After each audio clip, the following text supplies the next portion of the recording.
We're recording. This is Tom Pope, along with Glenn Greenwich from Community and Social Change Radio.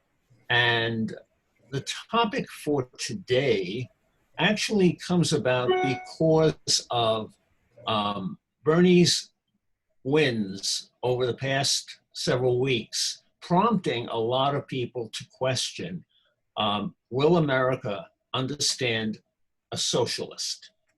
And I've heard different people complain maybe the term socialism should not be used.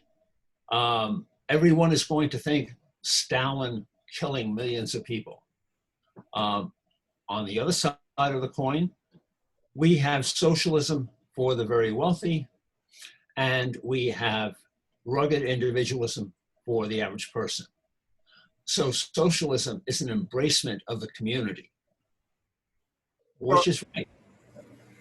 well, when you think of it, well, when I think of it, I look at socialism is a way of taking care of people, taking care of the masses, and you can be a socialist in this country doesn't mean that you're going to get rid of capitalism. It means that you're going to be assuming a form of taking care of people that takes care of everybody, regardless of their economic status. And so I think socialist is probably the wrong label to use for Bernie. I think that he's got some policies that he's looking to implement that come from a socialist philosophy, but what he's looking to implement is not socialistic in terms of the overall socialism. He's looking to adapt some aspects of it so that we're not one-sided or the other side. So we're actually looking to bridge something in the middle. And even when you look at some socialist countries, for example, Cuba, what you'll find is that they're now having interjections of capitalism in their economy because they understand that they're trying to spread the wealth around the people who are less fortunate. So, I think that concept is there's no pure socialist or capitalist necessarily. It's an opportunity to merge the thought process and the concept and the thinking such that it is inside of what we already have, our capitalistic society.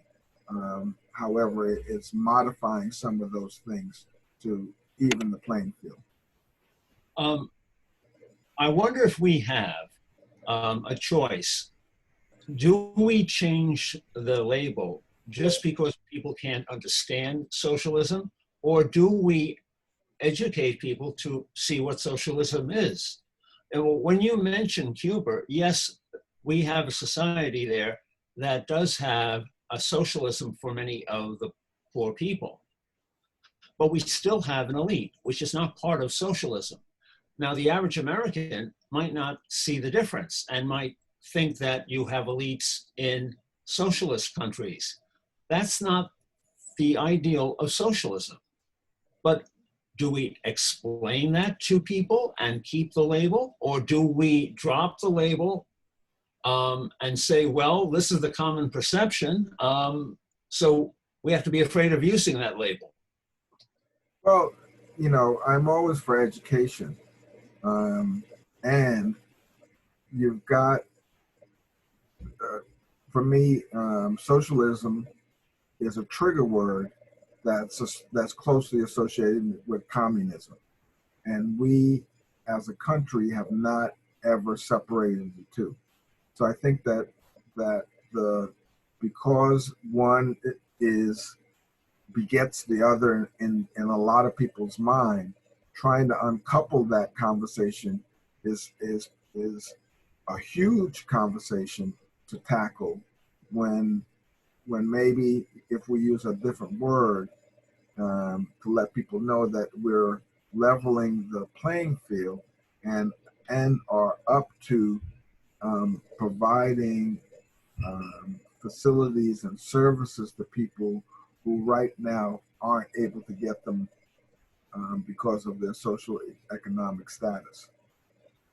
Um, in a way, this is a bit unfortunate because it seems to me that one of the hearts of the socialist identity is having a democracy in the workplace. Since the average person spends so much of their life at the workplace, this is where we should have the workers contribute to decision making. And this is an ideal part of socialism, which excludes an elite from forming. Now, that's part of the heart of socialism. Shouldn't we be letting people know about that? Well, yeah, I agree that it's always about education.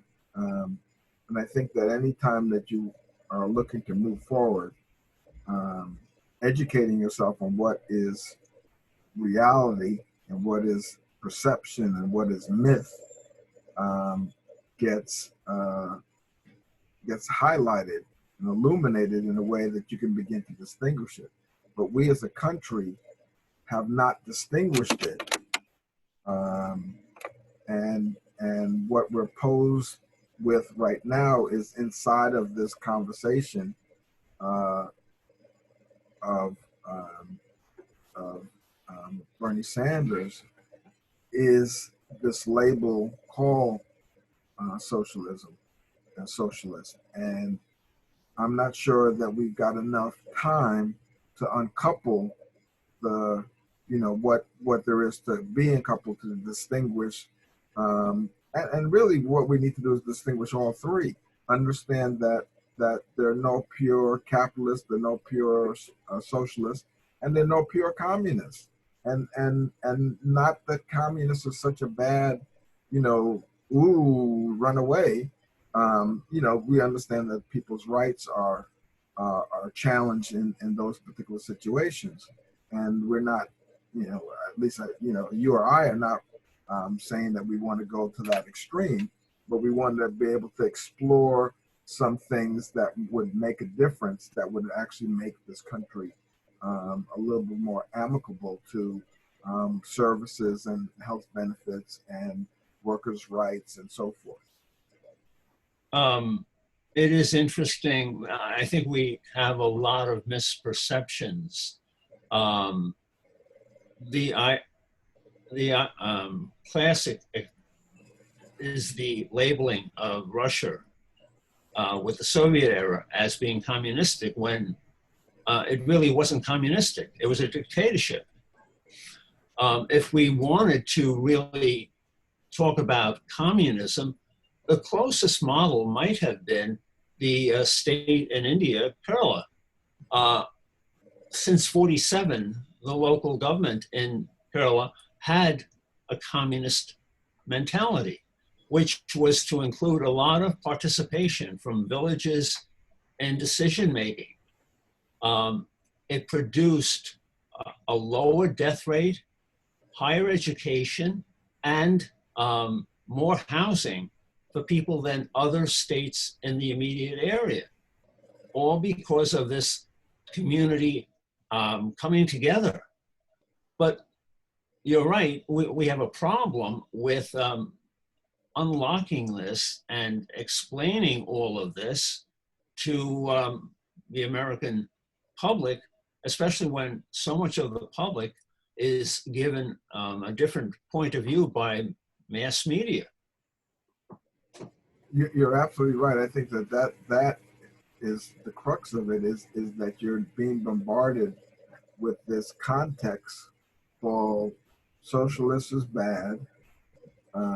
It is a threat to capitalism, which is not necessarily so. Um, we're infusing the system with some things that are haven't been looked at in terms of taking care of people. But I think the huge undertaking is really the uncoupling of it. And with the present powers in the media, they're not interested in that conversation.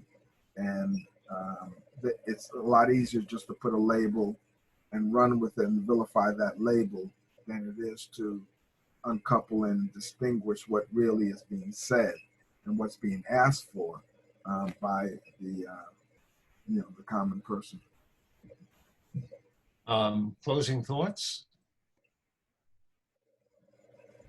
I don't think that we have enough time to uncouple it between now and the election.